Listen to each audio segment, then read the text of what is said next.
ದೇಶದ ಪ್ರಧಾನಿಯಾಗಿರ್ತಕ್ಕಂಥ ನರೇಂದ್ರ ಮೋದಿಯವರು ಮೊದಲನೇ ಬಾರಿಗೆ ಮಂಡ್ಯ ಜಿಲ್ಲೆಯ ಶ್ರೀ ಕ್ಷೇತ್ರ ಆಗಿರ್ತಕ್ಕಂಥ ಆದಿಚುಂಚನಗಿರಿ ಮಠಕ್ಕೆ ಆಗಮಿಸ್ತಾ ಇರುವಂಥದ್ದು. ಈ ಹಿನ್ನೆಲೆಯಲ್ಲಿ ಬೃಹತ್ ವೇದಿಕೆ ಅಂದರೆ ಚುಂಚನಗಿರಿ ಮಠದ BGS ಗ್ರೌಂಡ್ನಲ್ಲಿ ಬೃಹತ್ ವೇದಿಕೆ ನಿರ್ಮಾಣ ಆಗಿರುವಂಥದ್ದು. ಈ ವೇದಿಕೆಯಲ್ಲಿ ಸುಮಾರು 10:50ಕ್ಕೆ ಏನು ಈ ಒಂದು ಶ್ರೀಮಠಕ್ಕೆ ಆಗಮಿಸ್ತಾರೆ. ಬಂದಂಥ ಸಂದರ್ಭದಲ್ಲಿ ಮೊದಲಿಗೆ ಏನು ಗೋರಖನಾಥ ಅವರ ಜ್ವಾಲಾಪೀಠ ಏನಿದೆ ಅಲ್ಲಿ ನಮಿಸಿ ಅದಾದ ಬಳಿಕ ಭೈರವೈಕ್ಯ ಡಾಕ್ಟರ್ ಬಾಲಗಂಗಾಧರನಾಥ ಸ್ವಾಮಿಯವರ ಮಂದಿರ ಏನು ಇದೆ ಆ ಮಂದಿರವನ್ನು ಉದ್ಘಾಟಿಸಿ ತದನಂತರ BGS ಗ್ರೌಂಡ್ನಲ್ಲಿ ನಿರ್ಮಾಣ ಆಗಿರುವಂತಹ ಬೃಹತ್ ವೇದಿಕೆ ನೀವೀಗ ದೃಶ್ಯದಲ್ಲಿ ಗಮನಿಸ್ತಿದ್ದೀರಾ. ಈ ಒಂದು ಬೃಹತ್ ವೇದಿಕೆಯಲ್ಲಿ ಸುಮಾರು 1 ಲಕ್ಷಕ್ಕೂ ಹೆಚ್ಚು ಜನರು ಸೇರ್ತಾರೆ. ಈ ಜನರನ್ನ ಉದ್ದೇಶಿಸಿ ಪ್ರಧಾನಮಂತ್ರಿ ನರೇಂದ್ರ ಮೋದಿ ಅವರು ಭಾಷಣವನ್ನ ಮಾಡುವಂಥದ್ದು ನೀವೀಗ ದೃಶ್ಯದಲ್ಲಿ ಗಮನಿಸಬಹುದು. ಆಸನಗಳನ್ನ ಹಾಕಿರುವಂಥದ್ದು, ಬೃಹತ್ ಆದಂತ ಒಂದು ಜರ್ಮನ್ ಟೆಂಟ್ ಅನ್ನ ಕೂಡ ಹಾಕಿರುವಂಥದ್ದು. ಸಾರ್ವಜನಿಕರ ಸಭೆ ಈ ಒಂದು ಜಾಗದಲ್ಲಿ ನಡೆಯುತ್ತೆ.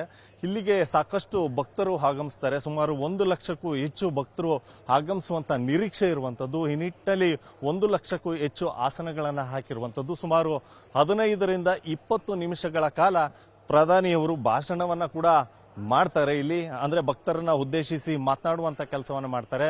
ಪ್ರಧಾನಮಂತ್ರಿಗಳು ಮೊದಲನೇ ಬಾರಿಗೆ ಈ ಒಂದು ಚುಂಚನಗಿರಿ ಕ್ಷೇತ್ರಕ್ಕೆ ಆಗಮಿಸ್ತಾ ಇರುವಂತದ್ದು.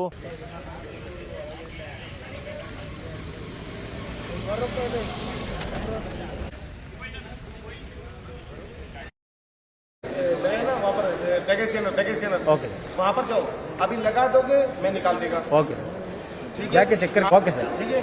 ओके हाँ हाँ उधर ही चला. हाँ नड़प्ಪ ಫಸ್ಟ್ ಕ್ಯಾಮೆರಾ ಅಂತ ಚೆಕ್ ಮಾಡಿಸ್ಕೊಂಡು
ಇದೇ ವೇದಿಕೆಯ ಮೇಲೆ ಅವರ ಭಾಷಣ ಮುಗಿದ ನಂತರದಲ್ಲಿ ಒಂದು ಪುಸ್ತಕದ ಬಿಡುಗಡೆ ಕಾರ್ಯಕ್ರಮ ಕೂಡ ಅಂದರೆ ಯಾವಾಗ ಅವರ ಭಾಷಣ ಮುಗಿಯಿತು ಆ ನಂತರದಲ್ಲಿ ಮಠ ಆ ಸಂಕೇತವನ್ನ ಮಾದರಿಯಾಗಿರ್ಬೋದು ಅದರ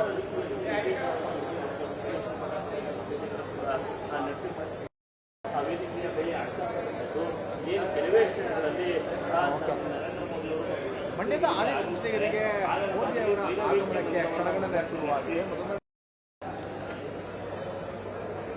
ನಿರ್ಭೀತ, ನಿಷ್ಪಕ್ಷಪಾತ, ವಿಶ್ವಾಸಾರ್ಹ ಸುದ್ದಿಗಳಿಗೆ ಮತ್ತೊಂದು ಹೆಸರಾಗಿರುವ News18 ಕನ್ನಡ ಈಗ ಆಪ್ನಲ್ಲೂ ಲಭ್ಯವಿದೆ. ದಯವಿಟ್ಟು ಇಲ್ಲಿರುವ QR ಕೋಡ್ ಅನ್ನು ಸ್ಕ್ಯಾನ್ ಮಾಡಿಕೊಂಡು ಆಪ್ ಡೌನ್ಲೋಡ್ ಮಾಡೋದಕ್ಕೆ ಮರಿಬೇಡಿ. ನಿಮ್ಮ ಬೆಂಬಲ ಹೀಗೆ ಸದಾ ನಮ್ಮೊಂದಿಗಿರಲಿ. ಧನ್ಯವಾದ.